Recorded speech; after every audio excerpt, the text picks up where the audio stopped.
بسم اللہ الرحمن الرحیم۔ السلام علیکم۔ پرانے وقتوں کی بات ہے کہ ایک ملک میں ایک بادشاہ حکومت کرتا تھا۔ خوشحالی کے دن تھے۔ ایک دن بادشاہ کی ملاقات ایک درویش بزرگ سے ہوئی۔ بزرگ بہت ہی نیک اور پرہیزگار تھا۔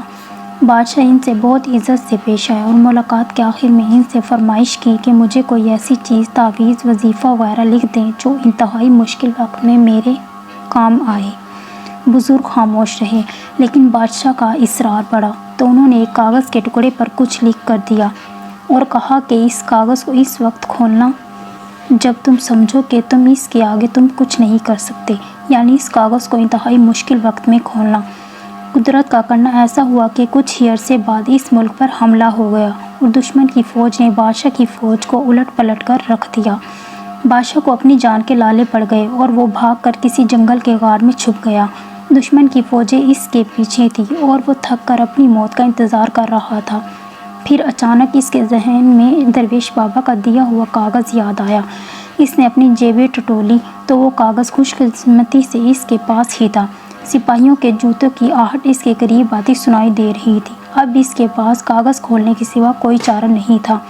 جب اس نے کاغذ کھولا تو اس پر لکھا ہوا تھا، یہ وقت بھی گزر جائے گا۔ بادشاہ کو بہت غصہ آیا کہ بزرگ نے میرے ساتھ یہ کیا کھیل کھیلا ہے، لیکن افسوس وہ کچھ نہیں کر سکتا تھا۔ اس نے تحریر کو کئی بار پڑھا لیکن اس کی سمجھ میں کچھ نہیں آ رہا تھا کہ درویش نے یہ کیا لکھا ہے اور یہ کیوں لکھا ہے۔ بالآخر اس نے اپنی تلوار پکڑی اور سپاہیوں کا انتظار کرنے لگا۔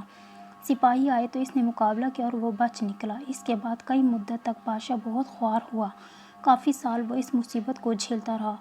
آخرکار اس نے دوبارہ ہمت کی اور اپنی فوج اکٹھا کرنا شروع کر دی۔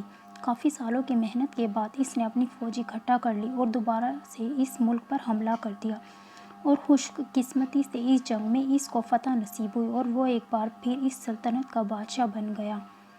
اس کی بہادری کے قصے دور دور تک مشہور ہو گئے اور رعایا میں اس کا خوب تذکرہ ہوا۔ اس کے بعد دربار اور دربار سے باہر بھی لوگ صرف اپنے بہادر بادشاہ کو دیکھنے کے لیے آنے لگے۔ اتنا بول بالا دیکھ کر بادشاہ کے دل میں غرور پیدا ہوا اور وہ اپنی شجاعت پر اور سلطنت پر تھوڑا مغرور ہوا ہی تھا کہ اچانک اس کے دل میں بزرگ کا لکھا ہوا فقرہ یاد آیا کہ یہ وقت بھی گزر جائے گا۔ اس لیے کہتے ہیں کہ وقت جیسا بھی ہو گزر جاتا ہے۔ ہمیں چاہیے کہ ہم اپنے مشکل وقت میں صبر کا دامن اپنے ہاتھ سے نہ چھوڑیں اور اپنے اچھے وقت میں اپنے آپ کو تکبر سے بچائیں، کیونکہ وقت جیسا بھی ہو، اچھا یا برا، گزر ہی جاتا ہے۔